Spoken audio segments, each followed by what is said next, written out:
Okay, ladies and gentlemen, just a real quick video here. I might go off the deep end a little bit, but just bear with me. Now, so far, with this saw, I've had to, this is the G372 chili. I've had to replace a few parts with OEM. No big deal. But I'm trying to get this gasket off of here, okay? And to me, this is a gasket. You know, this is a base gasket, okay? You know, a lot of guys say, well, you can use it over and over. I use them one time and throw them away. I mean, I guess you could get away with it, but this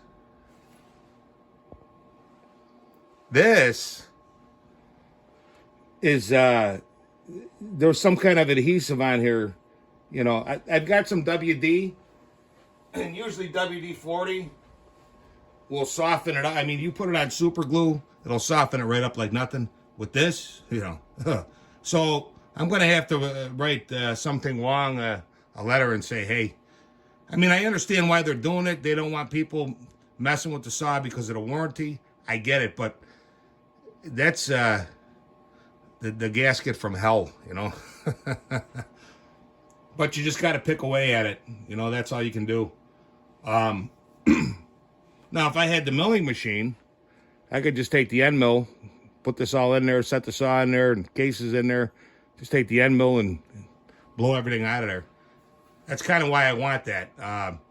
If you think about that idea, you're actually lowering the actual, you're actually making the crank volume just a fuzz smaller, okay?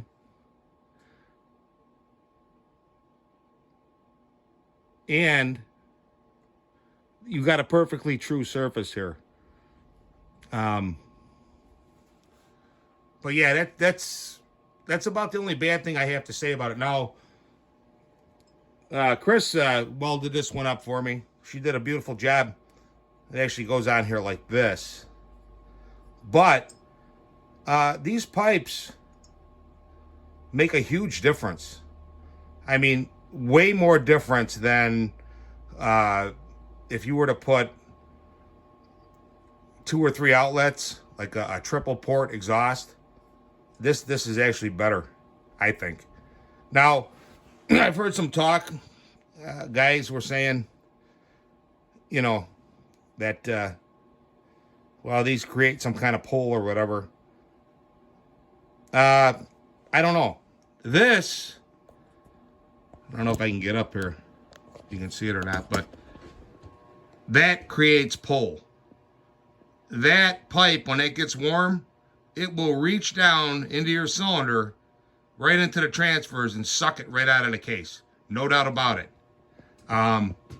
It's proven. But this, not so much. So some guys, I think, you know, they talk about the fact that, well, it hits and it bounces back. But if you figure the distance, that's going to be at a very, very, very low RPM. According to my math, at least. But now, if I were to make these, mass produce them, you know, you'd have to have a jig. I mean, if you look at it, great as a job as Chris did, you look at it, well, it's a little, you know, it's a little high on this side. Now, if you were making these, you perfected it, what you do is you make up some jigs. And you put the piece in there, and then this piece is cut. Everything's all dimensionally within, like, say, 15 thousandths. And the piece goes in there, clamp, clamp, clamp, and every one of them will come out. Perfect. When you're doing them by hand like this, it's a little bit hit or miss.